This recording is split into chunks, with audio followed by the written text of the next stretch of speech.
সামনেই কিন্তু পয়লা বৈশাখ। তাও চলুন পয়লা বৈশাখ স্পেশাল কিছু বানানো যাক। তো আজকে আমি আপনাদের তৈরি করে দেখাবো পয়লা বৈশাখ স্পেশাল দই মটনের রেসিপি। সকলের ঘরেই কিছু না কিছু ভালো মন্দ ওই দিন রান্না হয়। তো যদি মটন হয়ে থাকে তো অবশ্যই এই রেসিপিটা সকলে ট্রাই করবেন, সকলের খুব ভালো লাগবে।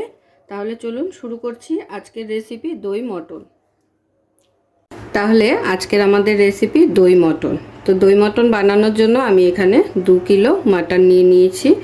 আর মাটনটা কিন্তু একটু এরকম তেল জাতীয় মাটন নিলে বেশি টেস্টি হবে দই মটন বানানোর জন্য। আর আলাদা কিন্তু একটু তেলও আনা হয়েছে, এই যে এই তেলটা কিন্তু আমাদের লাগবে। তো দই মটন যখনই বানাবেন অবশ্যই এরকম আলাদা একটু তেল নিয়ে আসতে হবে। তাহলে চলুন শুরু করছি আজকের আমাদের রেসিপি দই মটন। তো এই মাটনটা বানানোর জন্য আমাদের একটা স্পেশাল মশলা রেডি করতে হবে, সেটা হলো শুকনো লঙ্কার মশলা। তো আমি এখানে ঝালের জন্য কটা লাল লঙ্কা নিয়েছি, 8 থেকে 10টা মতো, আর কাশ্মীরি শুকনো লঙ্কা নিয়েছি 5টা। তো এটা কিন্তু ঝালের জন্য না, এটা শুধুমাত্র রঙের জন্য। এবারে এটাকে একটু গরম জল দিয়ে কিছুক্ষণ ভিজিয়ে রাখবো, 6 থেকে 7 মিনিট। তারপর যখন এটা খুব ভালো করে ভিজে নরম হয়ে যাবে, এটার একটা সুন্দর মিহি পেস্ট তৈরি করে নিতে হবে আমাদের। এবারে সোজা চলে যাব রেসিপিতে। এবারে কড়াই বসিয়ে দিয়েছি, কড়াইতে দিয়ে দেবো সর্ষের তেল 250 ml মতো। আমি এখানে 2 কিলো মাংস নিয়েছি, আগেই বলে দিচ্ছি।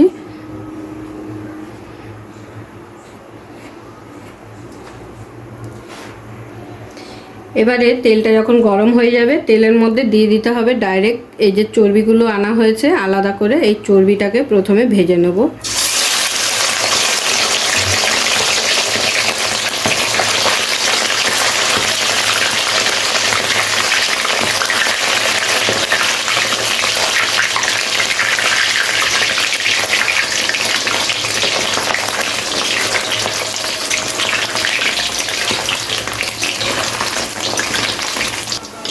চর্বিগুলো যখন হালকা এরকম বাদামি করে ভেজে নেওয়া হয়ে যাবে, তখন এর মধ্যে দিয়ে দিতে হবে পেঁয়াজ কুচি। পেঁয়াজটাকে আমি স্লাইস করে কেটে নিয়েছি।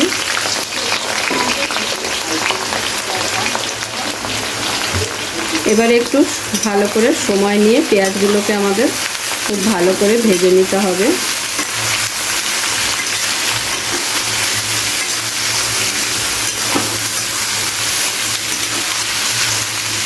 তো দেখুন 5 থেকে 6 মিনিট সময় লেগেছে আমার পেঁয়াজটাকে এরকম বাদামি করে ভেজে নিতে। তো পেঁয়াজটা আমার ভেজে নেওয়া হয়ে গেছে। এখন আমি এখানে দিয়ে দেবো মাটনটা।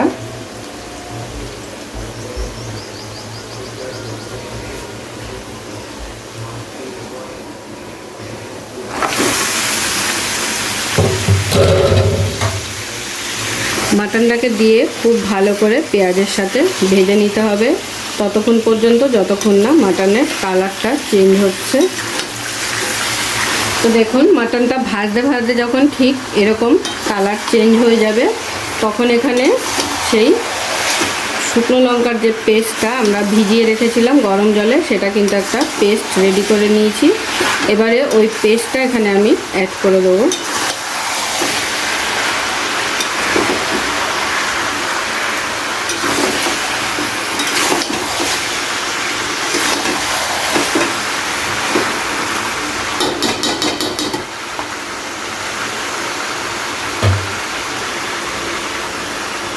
দিয়ে দিচ্ছি লঙ্কার সেই পেস্টটা, কাশ্মীরি লঙ্কা আর শুকনো লঙ্কা। আর মিক্সির বাটিটা ধুয়ে একটু সামান্য জল দিয়ে দেবো।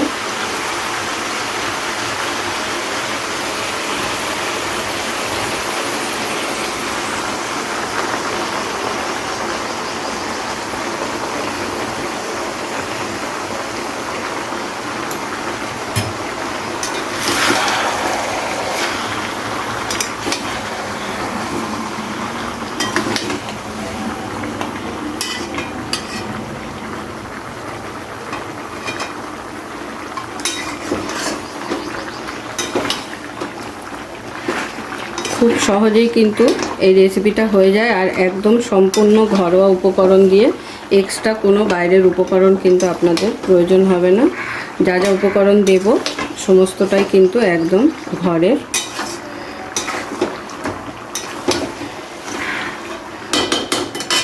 তো এবারে লঙ্কার কাঁচা গন্ধটা যতক্ষণে না যাবে ততক্ষণ পর্যন্ত কিন্তু আমাদের এটা কষিয়ে নিতে হবে। তো 7 থেকে 8 মিনিট মতন আমি লঙ্কা বাটা দিয়ে খুব ভালো করে কষিয়ে নিয়েছি। আর এতক্ষণে দেখুন কালারটাও কিন্তু একদম চেঞ্জ হয়ে গেছে, খুব সুন্দর একটা কালার এসে গেছে। ঠিক এই স্টেজে আমাদের দিয়ে দিতে হবে এখানে আদা রসুন বাটা। তো 3 চামচ মতো রসুন বাটা আমি এখানে দিয়ে দিলাম।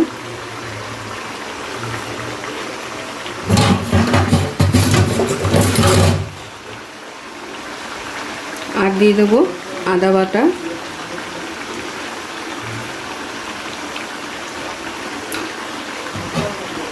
এবারে খুব ভালো করে আদা রসুনটাকে মাংসের সাথে মিশিয়ে নেব।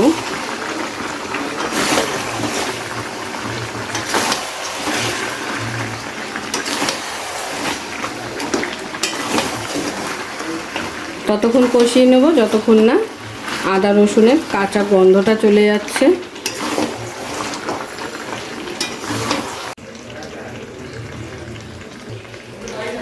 তো আদা রসুন বাটা দিয়ে বেশ খানিকক্ষণ আমি কষিয়ে নিয়েছি। আদা রসুনের কাঁচা গন্ধটাও এতক্ষণে চলে এসেছে আর কালারটাও কিন্তু এতক্ষণে পুরোই চেঞ্জ হয়ে গেছে। এবারে এখানে স্বাদ অনুযায়ী নুনটা অ্যাড করে দেবো।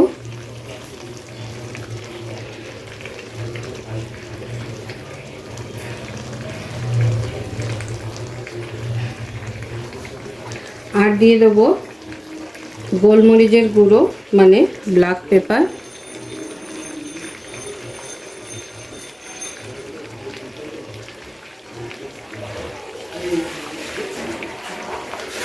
আর সঙ্গে কালারটাকে আর একটু ব্রাইট করে নেওয়ার জন্য দিয়ে দিচ্ছি হলুদের গুঁড়ো।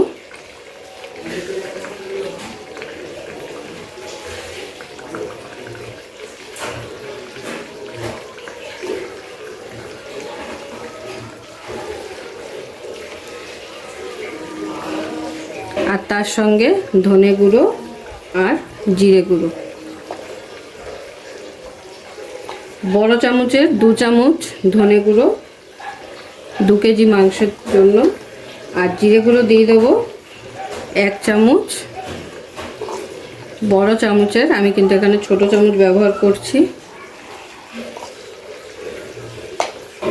তো এবারে সমস্ত কিছু দেওয়ার পরে আবারও একবার খুব ভালো করে কষিয়ে নিতে হবে।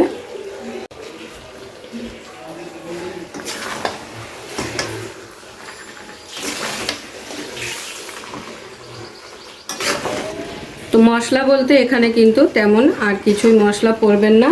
আর দেখতেই পেলেন খুব ঘরোয়া, একদম সম্পূর্ণ ঘরোয়া উপকরণ দিয়েই কিন্তু আমি আজকের এই রেসিপিটা তৈরি করে দেখিয়ে দিলাম আপনাদের। এবারে এর মধ্যে দিয়ে দেবো ফেটিয়ে রাখা টক দই। আর একটা দিয়ে দিচ্ছি এরকম গোটা রসুন। এরকম মাটন বা চিকেনে গোটা রসুন খেতে অনেকেই পছন্দ করে, তো আমি আমার হাজব্যান্ডের জন্য দিয়ে দিলাম। আমার হাজব্যান্ড খেতে খুব ভালোবাসে। তো এবারে আমি এখানে টক দইটা ব্যবহার করব। আর টক দইটা ব্যবহার করার আগে অবশ্যই গ্যাসের ফ্লেমটা লোতে করে নিতে হবে।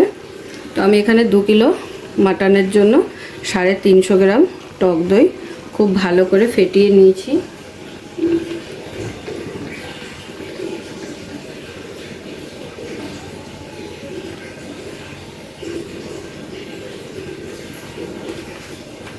টক দইটা দেওয়ার পরে খুব ভালো করে টক দইটাকে মাটনের সাথে মিশিয়ে নিতে হবে।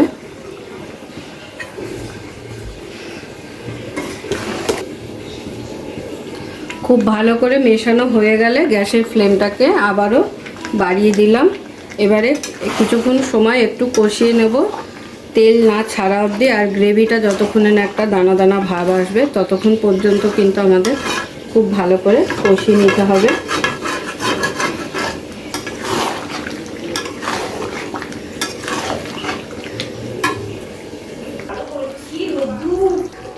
তো দেখুন দইটাকে কিন্তু খুব ভালো করে আমি কষিয়ে নিয়েছি। আর মাটন থেকে কিন্তু খুব সুন্দরভাবে তেল ছাড়া শুরু হয়ে গেছে। এবারে কিন্তু আমি এখানে অল্প গরম জল দিয়ে একবার খুব ভালো করে মিশিয়ে নিয়ে প্রেসারে দিয়ে দেবো।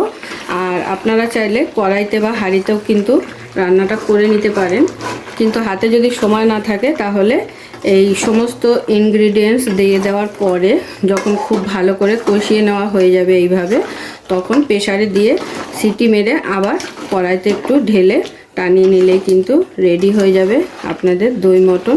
তো আমি এখন এখানে একটু গরম জল দিয়ে দেবো।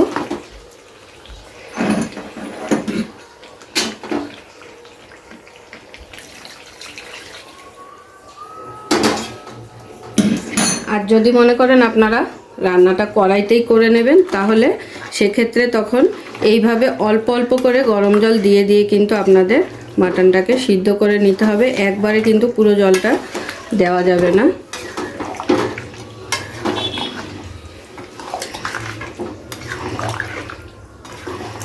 তো জলটা দিয়ে খুব ভালো করে নাড়াচাড়া করে নিলাম। এবারে আমি প্রেসারে নিয়ে নেব পুরোটা। তো দেখুন পুরো মাটনটা আমি প্রেসার কুকারে ট্রান্সফার করে নিয়েছি। এবারে আমি কিন্তু প্রেসার কুকারে সিটি মেরে নেব।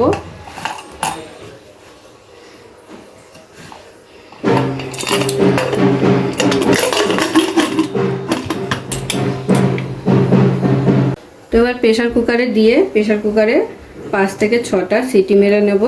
তারপরে আবারও কিন্তু কড়াইতে একটু ঢেলে জাল দিয়ে নেব। তাহলে প্রেসার কুকারে এবারে হতে দেবো।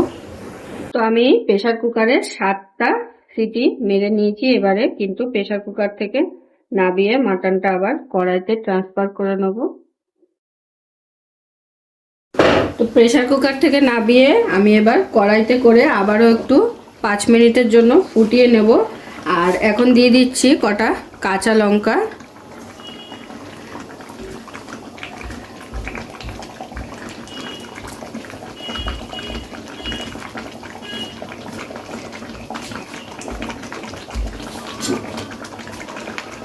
আর দিয়ে দেবো একটু জায়ফল গ্রেট করে ওপর দিয়ে।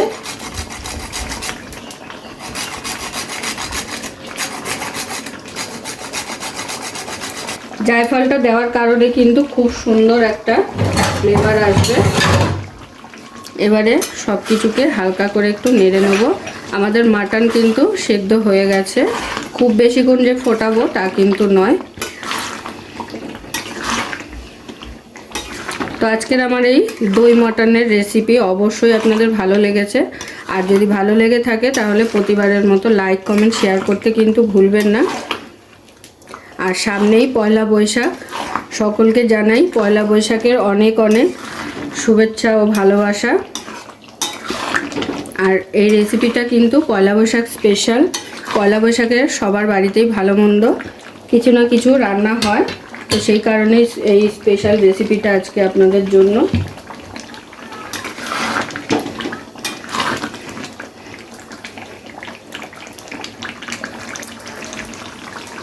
তো 5 মিনিট হয়ে গেছে, আমি ফুটিয়ে নিয়েছি। এবারে কিন্তু গরম গরম মাটন প্লেটে সার্ভ করে নেব।